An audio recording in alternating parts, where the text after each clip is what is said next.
So I just come back from Montana, and I spent part of the summer trying to decide whether I wanted to continue as a nightly news anchor. Was it time to step away and write more books and pursue interests that I had?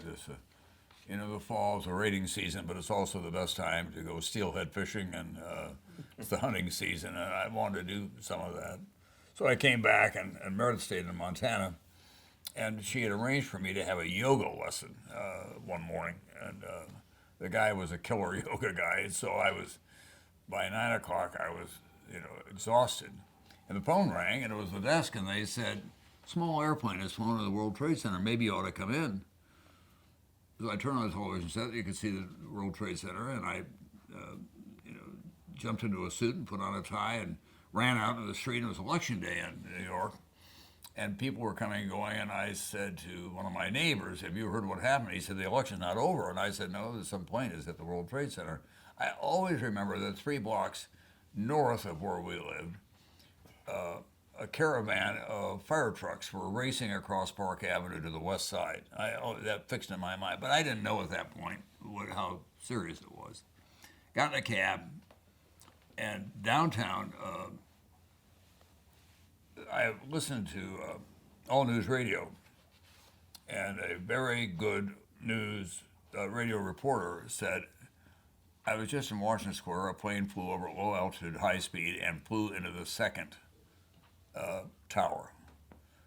And I instantly knew that we were under attack. And I called my wife in Montana and said, "I don't know if we'll be able to talk again. I'm on my way to the office. You better turn on the television set." So I got to the office, ran down to the Today Show where Matt Lauer and Katie were on the air, and Tim was in Washington.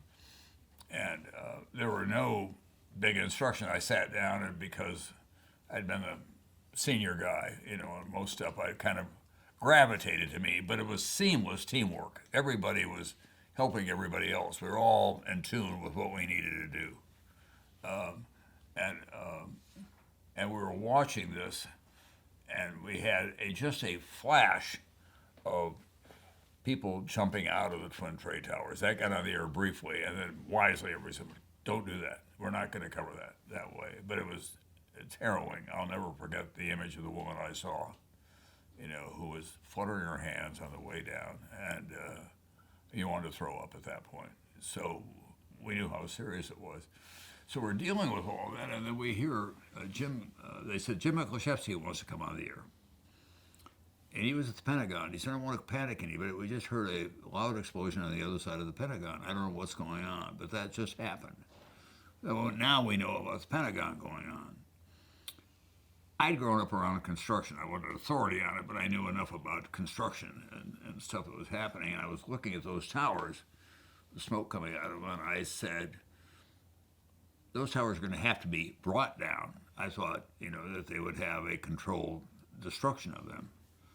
And then I thought, God, I shouldn't have said that. And just about then, they began to go down. And it was truly a heart-stopping moment. I don't mean that as a metaphor. It stopped all of us, and we watched that. And I came out of that, and I said, I don't have the exact language in my mind because I've never gone back and looked at it. A lot of people talk to me about it. I said, this will change us. We're at war. And from this moment on, we're going to be a different country, and we've been attacked on our soil. And one of my colleagues said, "You also said this is the greatest attack on an American institution since the War of 1812, which it turned out it was." I remember that running through my mind. Has there ever been anything remotely like this? No. Pearl Harbor, Hawaii, was not a state at that point, and it was a territory. So I said that.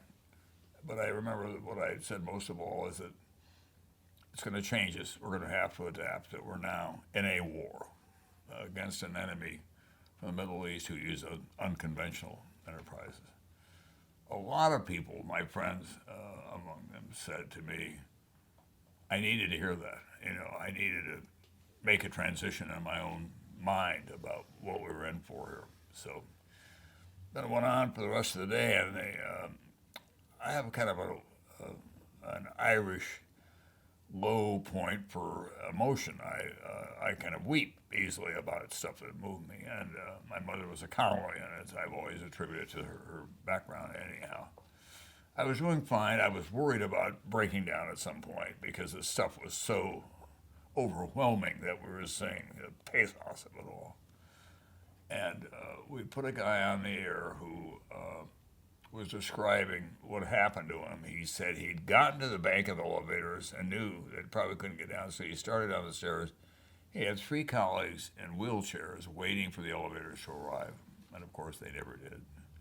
And I spend a lot of time with people who are immobilized by climbing accidents or football accidents or whatever, confined to wheelchairs.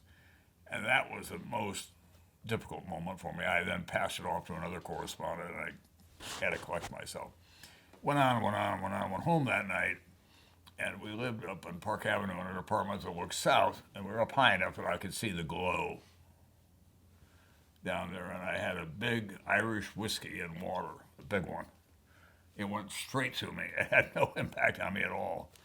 And I thought, if I have another one, it won't, I won't be. So I went to sleep and woke up very early the next morning, and it turns out a very, very dear friend had died coincidentally that same night of lung cancer, and I was called about it, and I just cried for a half an hour about her and about all that we'd been through, and went back to the office.